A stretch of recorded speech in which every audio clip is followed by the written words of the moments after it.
All right.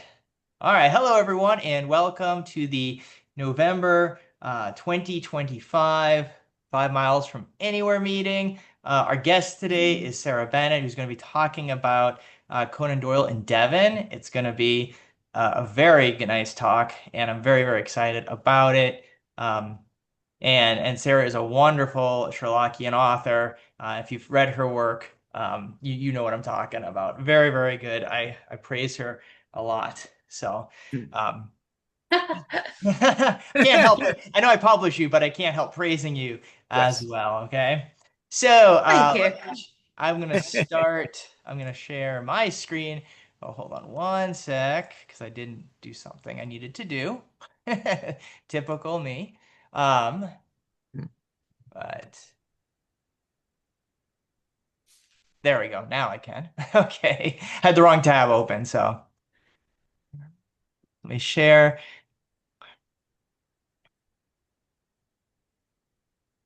All right, so let's view the slideshow and we'll get going here. So as I said, longer talk, so I'm going to talk a little quicker, but I do have a couple of things. So we'll have our announcements, as always, to start us off. Then we'll have Sarah's talk, Arthur Conan Doyle and Devon. And then hopefully we do have a little bit of time. Oh, we have more people coming in for some questions at the end. So again, I will talk kind of fast for that. Okay. So the first thing I want to do, and I am so happy to see Tiger on this. I was waiting, Tiger. I didn't email you because I wanted to thank you in person, but um, we got our 5 miles from Yay. anywhere mystery box. Okay, and it is the Blanche Soldier, and I put the quote there. Tuxborough Old Hall is inaccessible. It's 5 miles from anywhere, and I don't know how well it came up. You can see this actually the fireplace lights up. It's so cool. There's an outdoor setting. There's an indoor. Okay, from when they saw the Blanche Soldier. So cool. Here's some more pictures of it. I just can't help but brag, Tiger, about how amazing you did. Get these little the key in the glove. We got I think the pot's kind of knocked over there. I mean, look at this. This is so cool. The detail is just incredible. And so I wanted to make sure I thanked you in person. Um, Tiger, do you want to unmute and just say something about it quickly? Um, I, your little guy fell out of the window. That look, I've had like more trouble with these. I swear the mail drop kicks them from like one office to the Yeah, other. But it used to be so like you could see Godfrey's silhouette, like the back of him, because he mentions in the story that that was the first thing he saw was he could recognize the slope of his shoulder, And I wanted to make the scene where he knows Godfrey's okay because it's such a sweet story. I mean, it really Which is like a very, I love that story. So anyway, but yeah, that's I was really super excited to make this light you up. seem I've like a been wanting to picture do one, that man. forever, so that I was satisfied. yeah, and I wasn't honestly, I wasn't sure because the chair's knocked over, and I'm like, well, that kind of fits too, because they were kind of startled. So I thought I'm like, you know what? I think it works fine. So don't worry about it. I think it looks amazing. And really, the detail you put into it, the little tiger you sent me to on the pen, that was so cool. So I really, you're a very talented um, artist, I guess would be the right word for it. I don't know. And hopefully, I get to meet you in person, 221 BCon. That'd be nice. So, Yes, I'm glad you like yes. it. Yes. Oh, no, it likes to, it's not a strong enough word. I love it. Absolutely love it. So, very, very impressed. All right. Moving on. Just a couple of things. I don't have too much for BSI dinner weekend because I'll talk more about that in December. And some people were like, you talk too much about it. So just so you that we do have the Parade Street Regulars Luther Norris dinner. If you are in town that Thursday night in New York City, it's actually gonna be a different place this year. We're gonna do it at Point Seven, New York City, in a different seafood restaurant. It's gonna have a private room for us. And the meeting is open to all members of the Broad Street Irregulars. So um, hopefully we will see some of you guys there. And keeping on with the PSI, very excited to announce that we've made new versions of the old school Parade Street Regular pins. And they are, and Max McGee really spearheaded this. He sometimes comes to 5 Miles meetings.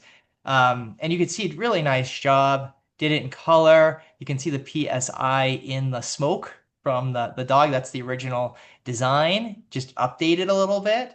And so we're going to be selling those at BSI weekend. But if anyone's interested, you can message me and I could always, send you one. Okay. Because we have, I think, 40 of them, something like that. So, but hopefully, some of you guys will join us. And then another big announcement for someone who is here. This was a pleasant surprise that our own Margie Deck was on iHose the episode. I think it launched yesterday, and she's talking all about the Into the Fire book. So, Margie, congratulations for being on it. And I honestly have not had a chance to listen to it yet, but I'm really looking forward to it. Probably this afternoon when I drive to Denver. So, Thank um, you. It was a lot of fun. They were just a blast to work with. aren't they fun? They are, and Yes, they they're make really everything fun. so easy. Yeah. And they just, it's like, our Sherlockian version of the car guys. So it's always fun to chat with them. All right. And before, let me just quickly, I'm going to stop sharing for a second, Sarah, just in case anybody else has another announcement, then we'll get right to your talk. Does anybody else have another announcement, please? I think for today, just unmute. Oh, Micah's got one. Micah, just go ahead and unmute. Thank you again, Derek, longtime listener, first time caller. Thank you for taking my call, Derek. Thank you for doing this wonderful meeting. And a last case of what Dr. Watson We can't opens. hear you, Hey, Micah, Micah. you're a little soft. Could you turn it up a little bit? Yeah. Hold on a second. I'm not sure why you're so Um, soft. uh, I'm having audio issues. Give me one. Can you hear Yep, me? there you go. Perfect, my friend. All right, sorry about that. Anyway, yeah, technology, yay. Last case of Dr. Watson opens on the 14th, and I want to thank the wonderful people who supported it already, Elaine Yes. and Sandy and Ginny and Derek. Thank you for letting me do this shout out and wish us luck. And thank you for this wonderful meeting, man. And where is the show going to be, sir? It's in downtown LA in a Excellent. literal Victorian drawing room called the Count's Den. So Oh, we sweet. scored a sweet venue. Yeah, thank Excellent. you. Excellent. Well, we wish you, of course, the best of luck, break a leg, and I'm sure Thank it's you, going to be a Derek. huge success. Excellent. Thanks, man. Okay. Any other announcements? Shayna. Hi. Um, coming up next weekend, November 8th, is the Ash Autumn Luncheon. And the official deadline for RSVPing was October 27. But if you are interested in going, you may still be able to get in because Evelyn Herzog sent an email to that effect a couple of days ago. So I will put her email address for inquiries in the chat. And if you want to find out if there's still room at the table, you can ask her and she will let you know. And if necessary, send you the details on how to actually pay for your reservation. Perfect. Thank you so much. And yeah, thanks for putting your email in as well. All right. Not mine, Evelyn's. I don't actually give Evelyn, a sorry, full Evelyn's LinkedIn. Yeah. there. Okay. All right. And looks like Bimetallic Question Discussion Group is going to hold its meeting, and that's in the chat. So take a look at that if you are interested. It's another good online group. All right. Let me get to it here. Just going to share just for a second quickly again. Okay. So, Sarah, or SF Bennett, has a degree in history from Queen Mary College, University of London. She had postgraduate studies in journalism, art, and architecture. She's a historian, an author, and an antiques dealer. That's pretty cool. A lifelong Holmes fan. She says to blame her grandfather, who used to read her stories when she was young. And he was a great story writer himself, especially in the field of sci-fi and adventure. He never got published, she said, but she likes to think he'd be pleased to see her efforts, which I would concur with that. She's been one of the authors of Belanger books since 2017. She was born in London and knew the streets that Holmes walked well, then moved to Devon in 2013 and is finding Holmes connections everywhere she goes. So I'm going to stop my sharing here so we can give a round virtual welcome to Sarah Bennett. And Sarah, you are on now for as long as you need. Okay. Can we see the screen? Are we up? It looks beautiful. It does look beautiful, and what a lovely picture indeed. Well, after that lovely introduction, thank you, and thank you everyone for being here for this talk. Sir Arthur Conan Doyle in Devon. Now, as Derek rightly said, I moved here 12 years ago, and as I went on my wanderings around the West Country, it seemed to me that everywhere I went, I seemed to be following in the footsteps of Conan Doyle. Yes, you are allowed to laugh during this, and just occasionally I might ask for audience participation, and that was the catering van that used to be on Dartmoor. I think it's gone now, but a wonderful name, I think you would agree. Now, a lot of authors will use place names in their stories for characters. When I lived on the London-Essex borders, I lived in a place called Wanstead, and I was always delighted to find that Agatha Christie had used the name Wanstead for one of her characters in the Miss Marple adventure, Nemesis. Can I prove that Agatha Christie ever went to Wanstead? I'm working on it. It's easier in the case of Conan Doyle. We can prove that he went to some of these places, and I hope that everyone's nodding. Yes, I know that name from somewhere. Porlock, of course, is in the very first chapter. He is Holmes's informant in the Valley of Fear. Hill Barton, well, it wasn't a business park in Doyle's day.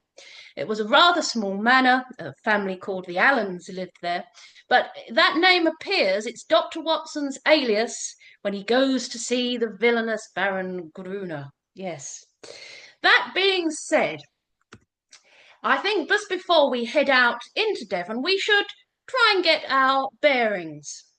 For those of us who are not quite familiar with the county, Devon is down in the southwest of England, and it forms part of that group of counties that make up the southwest. Cornwall, which you see over to the side of the screen. Somerset, where right up the top you can see Porlock is just over the borders of Devon. Dorset, and also Wiltshire. Now, Devon is unique amongst the English counties in having two distinct shorelines, and you can see that here.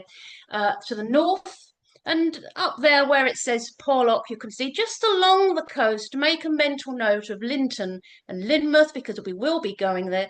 Both shores do look out onto the Atlantic. Up in the north, it's the Bristol Channel, and that tends to get the worst of the weather.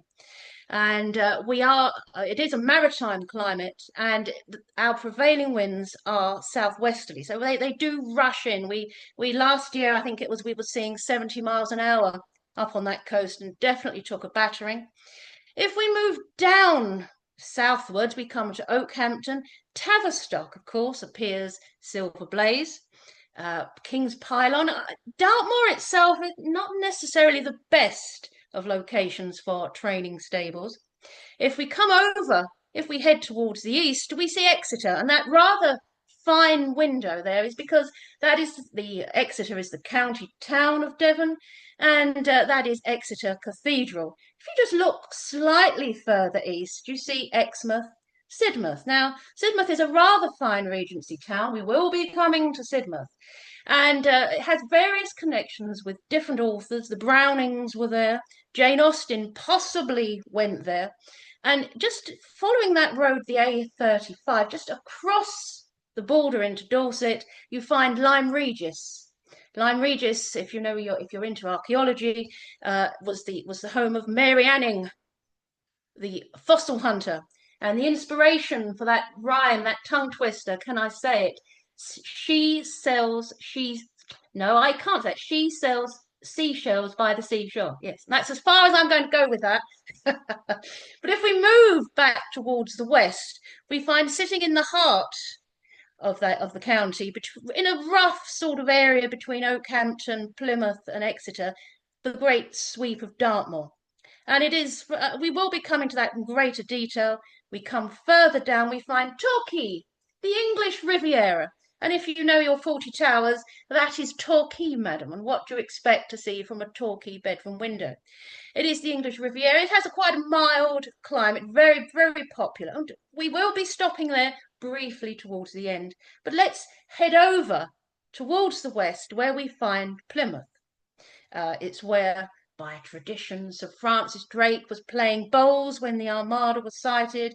The Mayflower departs from there. But it's where our story with Conan Doyle begins. Now, because we all know our stuff, because we're all fans, I'm not going to go into details about Conan Doyle's early life. I'm going to assume a certain level of familiarity, which I hope is all right. But we're going to start at Plymouth. And we're going to start with a young doctor who was just graduated. There he is, Conan Doyle. He drew that. He's got his diploma, fresh out of Edinburgh University. There is the plaque on the Edinburgh University wall. And he drew this, licensed to kill, and off he goes. Now, first of all, he starts off on a whaler as a physician, and then on a cargo ship. Doesn't go so well, he's ill, he comes home. When he comes home, he gets a telegram from a friend. And the friend's name is George Turnavine Budd. Now, I'm not always the best with pronunciation. If I do get these names wrong, you will have to forgive me, because on a family holiday once, we went to the seat of King Arthur in Cornwall, and we asserted we were going to Tintagel, only to get there and find that it was called Tintagel. So I will be spelling out these names, so, because there is some debate on how some of these are said. Now, George Turnavine Budd, his family were from Bristol. His father, William, he had a very successful practice in the Clifton area. And young Budd, he goes to study in Edinburgh. While he's there, he meets a young lady. She is a ward of Chancery, and because she's 17-year-old, her name is Kate Russell. Strictly speaking, they need permission to marry. They don't get it, they elope because she's under 18. And there's some scandal. They come back to Edinburgh, they take rooms over a grocer, and Conan Doyle goes to visit them because they're great friends, Budd and Doyle. And he recalls the rooms being very, very sparsely furnished, and he has to sit on piles of books because they don't have any chairs. Fair enough. Budd graduates. He goes to his father's practice to find that because his father had been ill, it's run down, and he looks for a new opening, and he does that in Plymouth. Quite successful, by all accounts. And if you look at this telegram that was sent to Doyle, very, very a good opportunity for a young doctor. Come down, plenty of room. Doyle is not quite sure, not sure what to do. And then he gets another telegram, and it is convincing, is this one, 30,000 patients, will guarantee £300 in the first year. Now that, for a young doctor starting out, very, very tempting. And I worked that out, and in today's money, that would be about £30,000. And you can see why Doyle was tempted. So he accepts, and off he goes to Plymouth, 1882. He's met by Budd in a rather fine carriage, and he's taken here to Budd's lodgings at Elliot Terrace. Very, very fine. It's right in the heart of Plymouth. Very fine building. And it appears on sort of first inspection that he has a whole house, and certainly when Doyle goes in, he starts to have suspicions that perhaps all is not well. Now, he has great respect for Budd. He calls him the greatest genius I've ever known. And he does write about what happens in the Stark Monroe letters, but he does it under an alias. Budd becomes a character called Collingsworth. And when he gets to this house, Elliot Terrace, it's to find that only the first floor is furnished. Everywhere else, very, very sparse as before. But Budd reassures him that all is well. And he shows him to where his practice is, Durnford Street. Now, it is a great opportunity, but Doyle becomes a bit uneasy with Budd's methods. Now, Budd, how he worked, the consultations were free. but you would be charged for the prescription.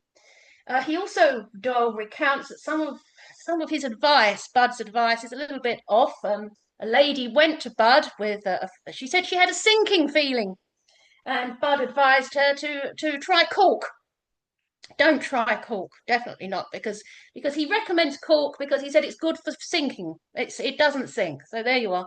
Another gentleman who went to him, according to to Doyle's accounts, he was a little bit fleshy. And Bud recommended go out and get yourself arrested and put in prison. And if you're still fleshy when you come out of prison, then come back and see me. It's not conventional. Certainly not conventional advice. But Doyle does begin to become unhappy with this. He's not happy with how things are going. He's not making the amounts of money that Bud promised. Bud says he's too timid, that he should bully his patients a bit more. But eventually, this relationship does break down, and Doyle goes his own way. He decides that this is not working out. It's a matter of months, and off he goes. And by Doyle's own account, there we are, that I did not pull together very well with Bud.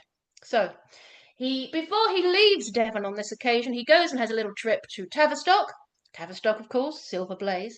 And he writes a story about this trip, and it's called Dry Plates on a Wet Moor. So he's already familiar with Dartmoor, and off he goes to Portsmouth. Now, Portsmouth is a story on its own, and that is where he begins to write the stories, begins to create the character of Sherlock Holmes. It's not in Plymouth, as a lot of people think. Oh, that light's come off. Let me just turn that off. It's not Plymouth, but it is in Portsmouth, South Sea in particular. Perhaps we'll save that story for another day. But while we're on Sherlock Holmes, it's the writing of those stories and the appearance of a new magazine in January of 1891 that gives Doyle an opportunity. So he's already written two volumes, two novels by this time, Study in Scarlet and The Sign of Four, which was commissioned at the same meeting as A Picture of Dorian Gray by Oscar Wilde. 1891, the Strand magazine comes out. 6 months later, the very first Sherlock Holmes short story, The Scandal in Bohemia, that appears in the Strand. Now, if you've never had the pleasure of handling an original Strand, it really is a joy. Because when they were issued, what you get now are mostly the bound volumes. I've been very lucky to have a few individual copies. They are single issues. And over the course of its period, it evolves. So this is the traditional view of the Strand magazine, this wonderful view looking down towards St. Mary le Strand, that church there. You'll see it says Southampton Street. That's where the office is moved to. But as the years go by, it's not just Sherlock Holmes who appears in the Strand. There are a new Hercule Poirot series. Poirot looking a bit sparse on top there, but never mind. And of course, and other authors follow. P.G. Wodehouse, as you can see there. And what was in these Strand magazines? It's an entirely new idea.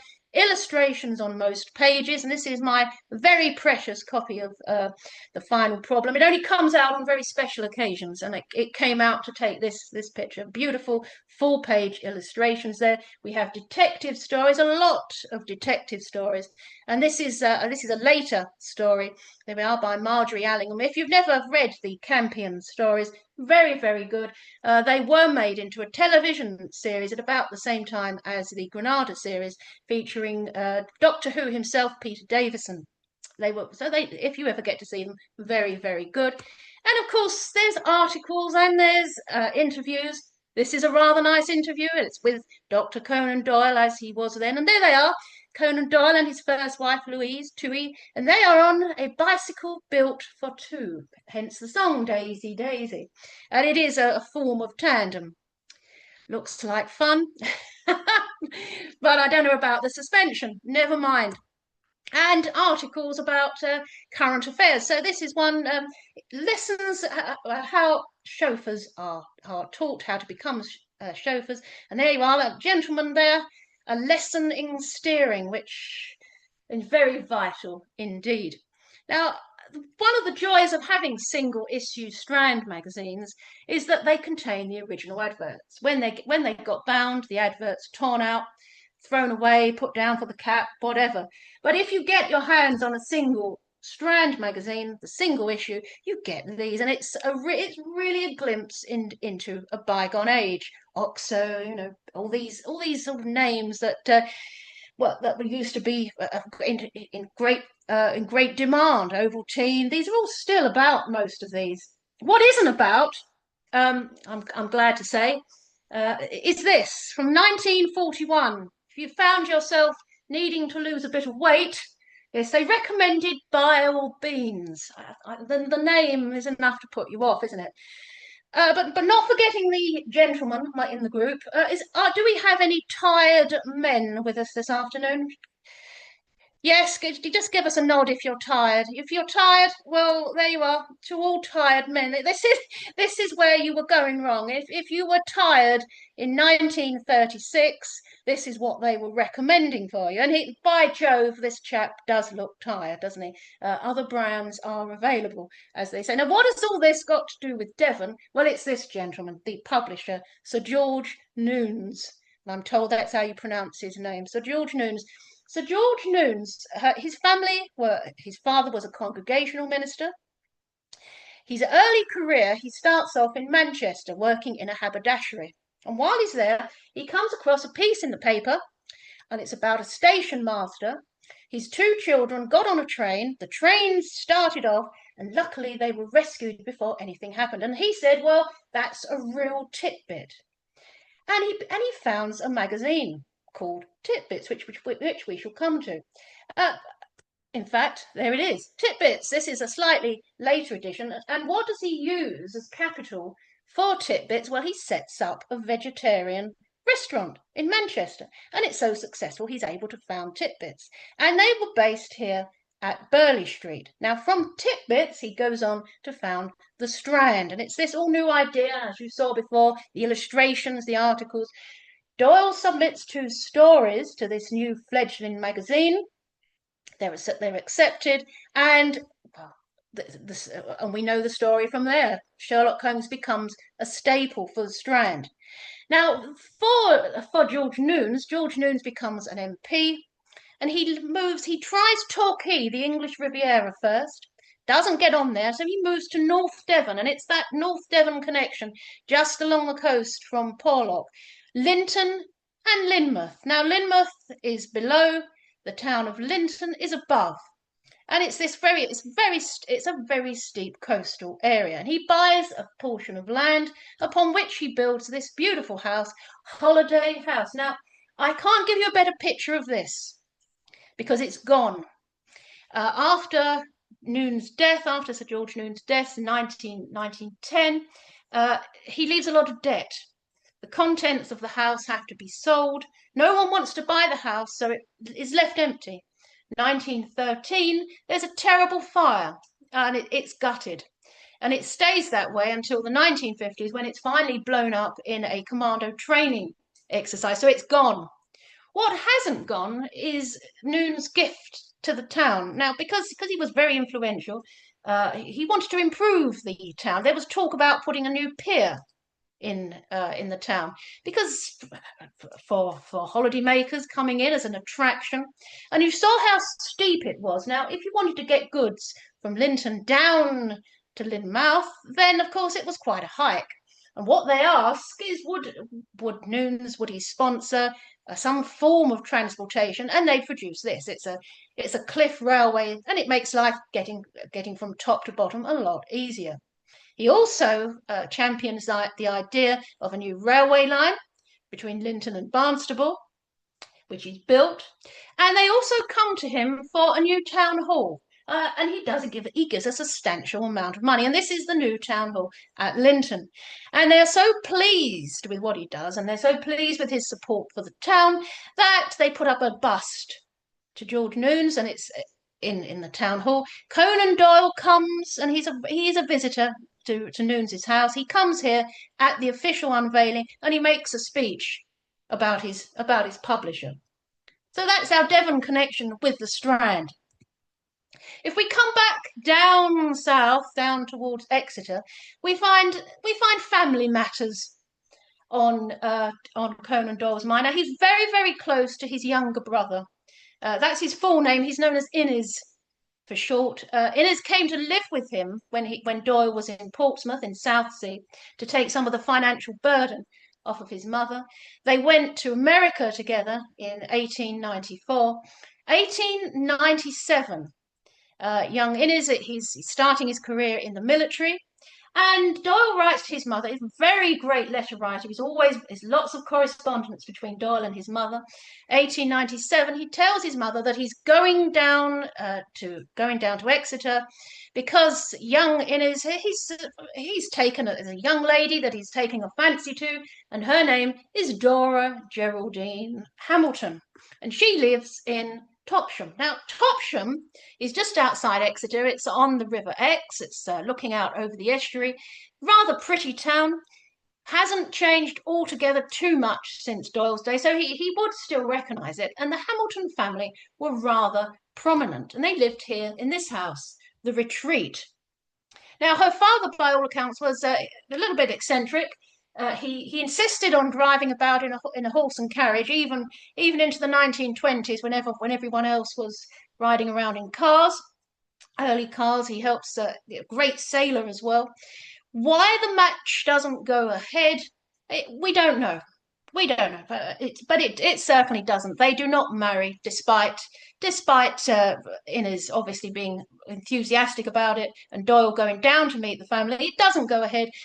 In the end, Dora, she marries a Major Gordon, and Innes, he marries a young lady from Denmark, and her name is Clara. So they go their separate ways. It's not the end of our Devon experience, though, because a few years later, 1899, we're coming to the Hound of the Baskervilles portion of the talk. 1899, we have the Second Boer War. Doyle does volunteer, but he's refused. They say that he's not suitable. His age puts him out of being in the army, but he does volunteer as a physician. He does go there. 1900, he doesn't do too well. He gets dysentery and typhoid fever, and he has to come back pretty soon. And when he comes back, he's on a ship with Jeff. I don't know who that was. Jeff is definitely not Jeff, that gentleman. A little sign popped up on my screen there. But when he comes back, it's on a ship, and he's sharing passage with a fellow traveller who's coming back from South Africa, and his name is Bertram Fletcher Robinson. Now, Bertram Fletcher Robinson, here they are on the ship. Bertram Fletcher Robinson is sitting directly in front of Doyle. He's wearing the flat cap and the glasses. Now, he was a writer himself. He's got about 400 articles, stories credited to his name. He creates his own detective called Addington Peace. And he is a writer, and he went to South Africa as a war correspondent, and they come back on the same ship. They become friends. The very next year, 1901, they go on a golfing holiday together. Now, what is Robinson's connection to Devon? Well, his family had relocated from Lancashire to a little town on the south borders of Dartmoor called Ipplepen. Ipplepen, Ipplepen. And here is his gravestone in the churchyard there. He died aged 36 in 1907. But he did know a great deal about the local area. 1900, his father had attended a lecture by the Devonshire Association, and they're a historical group looking into myths and the history of the county. And it had been about the Wisht, or the Yeth hounds of Dartmoor, and we will come to them later because they're going to be important, and it comes as no surprise to hear that they're great big black dogs galloping about Dartmoor. But this is where Bertram Fletcher Robinson was based. I'm just going to call him Robinson for the time being, or else I'll be here forever. And Doyle stayed with him when they started to do research. Now, 1901, they go on this golfing holiday together to Norfolk. And it's raining and it's miserable and they don't get much golf done. But while they're there, they hear a story, so it goes, about the legend of a black dog called Black Shuck that haunts East Anglia, Norfolk, Suffolk, known as East Anglia. It's seen about the highways and byways. It's got great big red glowing eyes. Sometimes it's headless, not at the same time, of course. But whenever you see it, it does generally mean there's a bad omen about something terrible is going to happen to someone. And it was recorded in 1577 in a particularly violent episode. This great big black dog appeared at a church in Suffolk called a little village called Bungay, and it clawed at the church door. It broke into the church during a tremendous thunderstorm, which is why you see here the lightning underneath the dog, and it killed 2 of the parishioners while they were at prayer. And so the legend goes, it's either the devil or it's some demonic hound, or it is this dog Black Shuck. The fact that it occurred during a thunderstorm, they do think it might have been a very rare phenomenon called ball lightning. But, it doesn't explain the dog, doesn't explain the claw marks down the door. But that it is recorded on the town's coat of arms. There you are, you see the black dog that attacked the church in 1577. Now that's all very well and good. It sparks the imagination. 4 weeks later, Doyle writes to his mother that they are off to Dartmoor and they're going to do some research on the moor. Now, why do they go down to Dartmoor to do it? Well, I have heard that it's partly to do with the Noel Coward theory of Norfolk. If you know his very famous saying about Norfolk, he says in one of his plays, very flat, Norfolk. I mean, Norfolk has its beauty, but if you want drama, then it is Dartmoor that you need. Plus, Fletcher Robinson, he knows Dartmoor, and he knows these tales of black dogs. Black dogs are not particularly ghostly. Black dogs are not particularly confined to East Anglia or even to Devon. They appear everywhere as part of the myth. So off they go to Dartmoor to do their research. Now they do travel about. They go on research tours across the moor. Doyle stays here. This is the Duchy Hotel, Princeton. It's still there to some extent. It used to be the visitor centre.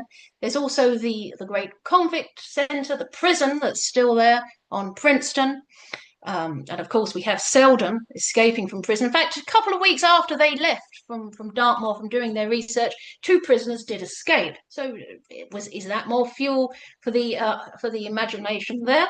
If we ever just have a quick look at Dartmoor, just to get our bearings, Ipplepen is just to the south of Newton Abbot, as you can see there. And if we have a look at the moor in general, it does cover a great area. One of the more famous names you might recognise is Widdicombe in the moor, and if you know that story about the old grey mare lent by Tom Pearce, 7 men got on her back and went to Widdicombe Mare, and then the mare Widdicombe Moor, and the mare dropped dead. And there's that song that lists all their names and ends up with Uncle Tom Cobley and all. Widdicombe in the moor. They still have their fair. Now Dartmoor itself is a very dramatic place, and it's an environment that has to be respected.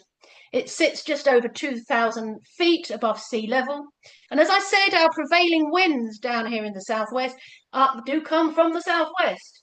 They rush across from the north coast. When they hit Dartmoor, of course, they're carrying a great deal of moisture. As the air cools, it forms into mists, and so we get these infamous Dartmoor mists, and they are scary. I was in Princeton once and I saw this mist creeping up the road. It was almost like a living, breathing entity, the way it was moving, and I ran inside. I'm not going to be out in that one, but that is why we get these mists. The area has to be respected. They do come almost out of nowhere, and they are thick, and you do lose your way. Now, at the bedrock of Dartmoor is granite. And the granite formed about 295 million years ago. And where it emerges from the earth, it's known as a tor, T-O-R. There are also the mires. Now, we haven't got a great Grimpen mire, but we do have mires. Now, mire is a blanket bog. This forms from sphagnum moss. Sphagnum moss used to be harvested from the moor for its medicinal purposes. It used to be used in bandages, and nothing new about that. The Vikings used to use it as toilet paper. You never thought you'd be hearing that in a talk about Conan Doyle. What the Vikings got up to, but there you are. They are deep in places. That the sphagnum moss has been building up for centuries. A lot of this area during about 10,000 years ago was covered in ancient forest. and that was cleared in the Bronze Age. But this sphagnum moss has been building up. It rots. It becomes peat, and it does hold water. So you get it on the tops of hills. That water, incidentally, has got nowhere to go because underneath it is the granite. And where it has been dug out in the past, you do get very deep holes. So there's a story on Dartmoor that a rambler was out one day. Probably not true, but it's nothing like to. Don't want to spoil a good story. This rambler was out and he comes across a bog and there's a hat lying on the bog, and he gets a stick and he lifts up the hat, and underneath is a head, and this head is attached to a farmer who is in the bog up to his neck. And the rambler says to him, "Why, sir, are you all right? Do you need a hand?" "Oh, no," says the farmer, "I'm fine, but I'm quite worried about the horse that I'm sitting on." So the bogs are to be treated with respect, and of course when they dry out in the summers, that's another problem when they do catch fire, because it is big, because the heat will stay within the dried out peat, and they will continue to burn. Now here we have Dr. Watson and Stapleton. They're pointing across the moor, and now there is a problem with this in the story, that Stapleton, he talks about a bittern booming. Now, you won't hear a bittern booming on Dartmoor anywhere at the moment, and you certainly wouldn't have heard them back in the Victorian period, the late Victorian period, because they were extinct. Interestingly enough, 1900, they do come back to Norfolk. Did Conan Doyle hear a bittern booming in Norfolk and transplant it to Dartmoor? Or, as I prefer to think, are we being given an indication that Stapleton is a wrong 'un? He's a bit iffy. Because Dr. Watson wouldn't know a bittern whether it was booming or not. So Stapleton could say anything, really, couldn't he? And he's just trying to put you off the scent. But it sounds like a good story, a bittern booming. If you have heard one, it doesn't sound like a hound at all. Are there ponies on the moor? Yes, there are. Do they go in the bogs? I should think so. Animals have been going in the bogs for years and getting trapped. Are there Bronze Age houses on the moor? Yes, because this was quite a fertile area at one point. It was farmed, it was cleared. In the clearances of the wood, the moss took over. This is why you get the bogs. This is Grimm's Pound, what the Bronze Age remains here, where Doyle gets the name, of course, of the great Grimpen Mire. Dartmoor also has these rather charming clapper bridges, Clapper. It's from an old Anglo-Saxon word meaning piers, and these are great big granite slabs that are balanced on these piers. And during high flood, I have seen pictures of where the water is right up to the top of those piers. But these are medieval. These are not ancient, man. Medieval. There were villages that are abandoned on Dartmoor, and they were abandoned about the middle of the 14th century, and that's due to a change in the climate. Dartmoor becomes colder, wetter. There is a wobble in the climate about that time, and also we get the Black Death. Now, there was quite a community upon Dartmoor. We know that because during 1086 and the compiling of the Domesday Book, it was noted that here on Hound Tor there was a settlement of 6 households, which had 7 cows, 28 sheep, and not forgetting 18 goats, which is quite substantial for the 11th century. But what we do have also on Dartmoor are the remains of the ancient woodlands, and this is what's called a temperate rainforest, very wet. These are common oaks, also sessile oaks, also hazel, and they're stunted. Because of the conditions on Dartmoor, the winds, the cold, the wet, these are, a third of the size of what they should be. Some of the younger oaks are taller. The oldest ones are about 400 to 500 years old.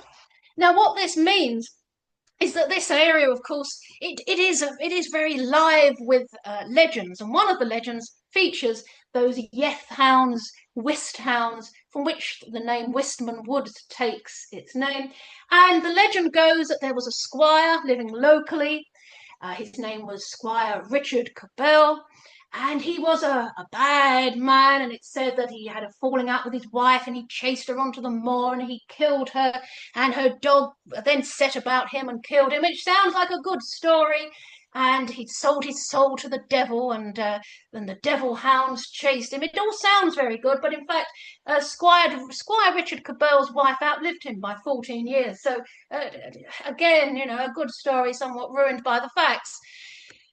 What does remain? This is his tomb in Buckfastleigh churchyard.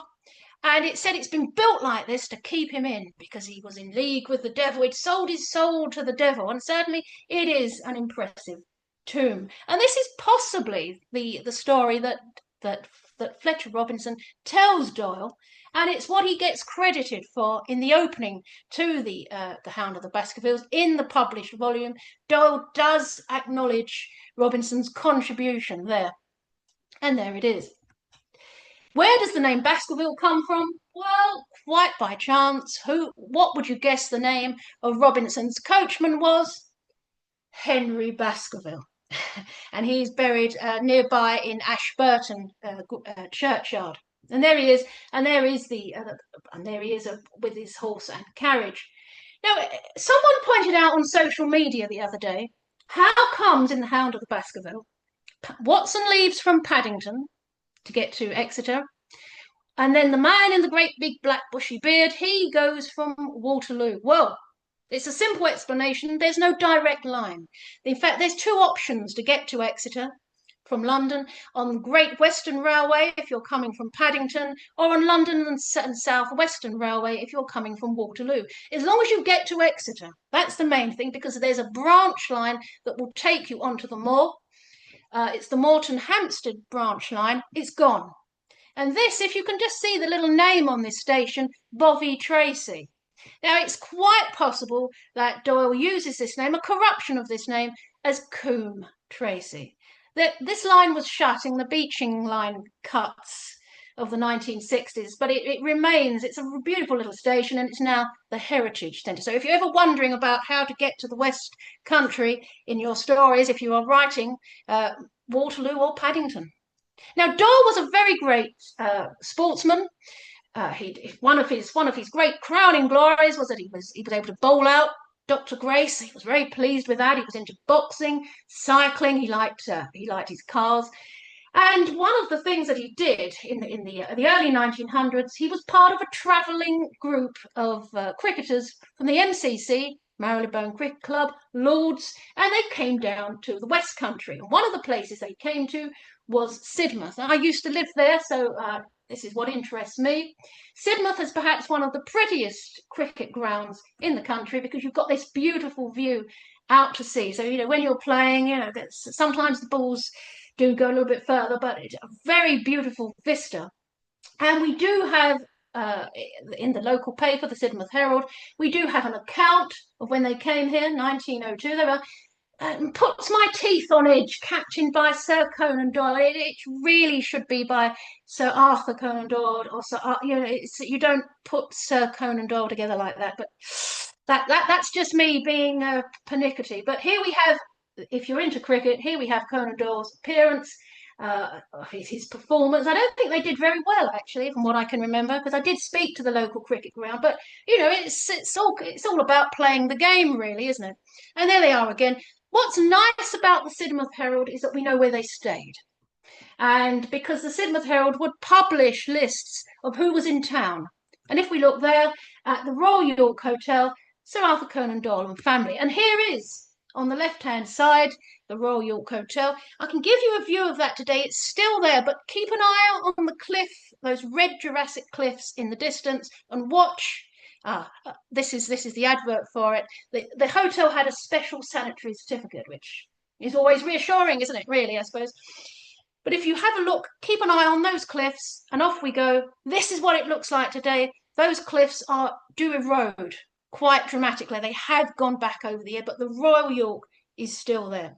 Now, the year after this, because I'm interested in postcards, and I did publish a book, various articles as well, on postcards about Sherlock Holmes. I'm going to take you to Exeter, and I'm going to take you back to 1904 to the theatre that was there. It's gone, long gone, but I want to direct you to what was playing on that day when this picture was taken. Very, very poor image, but I've had to blow it up. But these were poor quality cards, but it is Sherlock Holmes. So, there is always this nice connection with Devon. We always find a Sherlockian connection somewhere. Now, our last view of Conan Doyle down in Devon is after the First World War, when his interest in spiritualism and talking about spiritualism really comes to the fore. And he goes on tours. He comes down to Torquay. He gives them a talk about spiritualism. He did complain, actually, that while he was talking, I've not had that problem today, I'm glad to say, but the local church next door was ringing its bells all throughout his talk. And his last trip down to the southwest was to Torquay in 1923. And again, he was talking about spiritualism. And from Torquay, he went to Plymouth to give another talk, and the building he gave a talk in was right next to Eliot Terrace, where his career and his beginnings in Devon had started all those years ago. And with that, the end. And I do hope you've enjoyed it. I really do hope you've enjoyed it.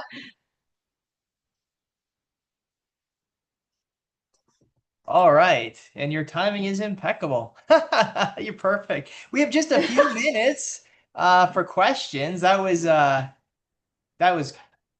wonderful talk. I knew it was going to be wonderful. See, I told you. I just look forward to it. But bravo. Oh, we're getting some hand claps and hearts coming up here for you. Thank you. Very, very nice. Oh, that is nice. Very, very nice. But do we have, I mean, you were so darn thorough, but do we have any questions here for Sarah? If you want to just unmute and ask a question, I think that would be fine. I can look this up, but you just piqued my interest. If you could tell, do you know why Fletcher Robinson died so young? I mean, 36 seems awfully 36 young. is young. No, I That's okay. don't. I thought you might have No, I just. don't. It's I one of looked those it things up. that I didn't. It is. It should be somewhere online. Oh, I'm sure. Someone should I know was just. somewhere. I even made a note because I thought it was so interesting to me. So thank you. I enjoyed the talk immensely. Thank you so much. Thank you. Glad you did. Hi, I have a question about Fletcher Robinson. I know well, maybe I shouldn't call it a controversy, but there was some question about him writing portions of Hound and Arthur Conan Doyle paying him for it or anything, and I just didn't know if that was part of your research or if you have any opinion about that. I've just this minute looked up on the last question of what he died from, and it says enteric fever and peritonitis. Now, I don't think there's any question that Doyle always acknowledged that they had worked together on this, or that they had the idea had come to them together, because it is right there in the opening pages. It's in the dedication of the Hound of the Baskervilles. It's there. There's no denying it. If you look at the structure of the story, it's possible that they were thinking of something else. Because if you look at how it's based, Sherlock Holmes doesn't appear very much. For an awful lot of the story, he isn't there. And it's possible that they had to think about this together, and that they agreed that this probably would work better as a Sherlock Holmes story, at which point Robinson probably stepped out and left it to Conan Doyle to finish. But it's that structure, the fact that Sherlock Holmes isn't really there. I mean, it's Dr. Watson, Lord love him, and he does a very good story, but it is that sort of that absence that does make you think that they were originally going to write what he says, a real creeper. It was going to be a very different story altogether. But as the ideas evolved, they thought Sherlock Holmes would be a better vehicle for the character. Are any of the Robinson's detective stories available? I have come across a very old book. It is called Addington Peace. You're probably going to find it on an antiquarian bookstore, or even auction websites, that sort of thing. It is out of print, I think. But as regards that controversy, there's never Doyle never he always acknowledged Robinson's contribution to the idea. Yes. So thank you. Anyone else? Sarah, I'm wondering how much Devon has influenced your own writing in the locations. Well, actually, I'd started writing my stories when I was still in London. Has it influenced my writing? Well, when we do get the bad weather, I do tend to sit indoors and write more. So I suppose from that point of view, yes, we do get some quite rough winds down here, and you can't see them, but I've got the opposite of the stunted trees of Dartmoor. I've got a tree that's about 70 foot, an English oak outside my window, and if you see that in a 70-mile-an-hour wind, then you just sort of hang on to your chair a little bit. But yes, sometimes it does.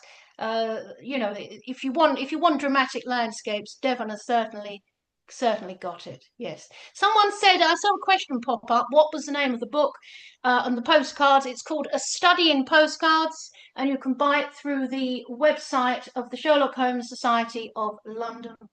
And there's a lot of postcards from my own collection. Now, I do like postcards. They are very important little snippets of social history. It's a moment in time captured and gone forever. Anyone else? Anyone else? I have a question. Yes. Where is the Chesapeake Mill located? Where? Go on, say that again. The Chesapeake Mill. Is it in Devon?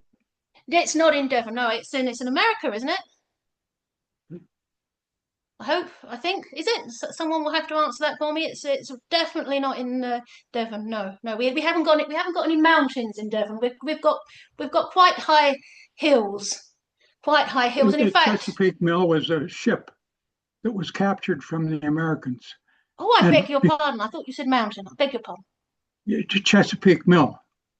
No, I don't know anything about that. I'm afraid. No, I can't help you with. I can't help you with that one. Do we still send postcards to people? Someone said. No. Well, you can still get them, but unfortunately, it's the price of stamps, and its emails have very much taken over from them. You can still send them, but well, it is becoming rather more expensive. But I can't help you on that particular question, so I do apologise for that, George. Anyone else? Maybe one more, because we're at our time. But does anybody have one more question for the good of the cause? Feel free to shout it out, unmute. Well, I think we have a lot to process, so that might be it. It's just, I guess one really good question. What's your favorite Sherlock Holmes story? Is it one that happens in Devon?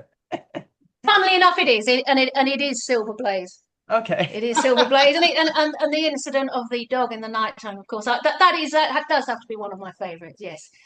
Excellent. Well, thank you very much, everyone, for listening this afternoon.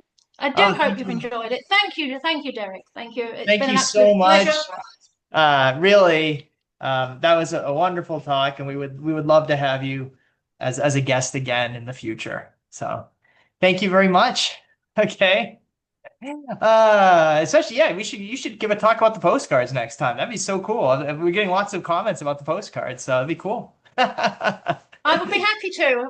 I have got a very important postcard that shows one of the only surviving posters from a very early Sherlock Holmes film that does appear down here in Devon, and unfortunately, it's one of those places with a name I'm never sure about. It's either Wiveliscombe or Wiveliscombe, but perhaps we will save that for another day. All right. Thank you all. We will be back in December. And we'll do a little bit of a holiday one. We usually do. I'll share a little bit of my latest Sherlock Holmes Christmas book, and we'll do a little bit of talk because this year was the 10th anniversary of Belanger Books, so we'll talk a little about what it's been like for 10 years, and hopefully have some of our authors join us and do a little bit of a roundtable. So I'll send out a little notice about that. And thank you again, Sarah, for a wonderful talk, and everybody. Have a wonderful November. If you're in America, have a great Thanksgiving this month. Take care, everyone, and I'll see you later. Right. Excellent. And Sarah, if you wouldn't mind sticking around just for a second, just want to catch up with you since you're here. Give me 1 second here.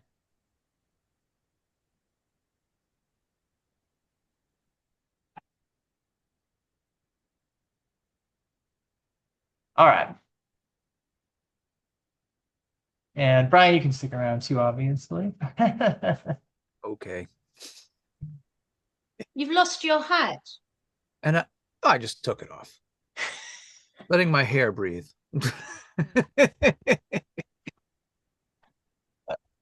I mean, I could wear a number of Yes, Right. very nice. Yes. Very... Now, I'm just gonna stop recording. Hold on 1 second. Apologies. Where the heck is the recording? Yeah.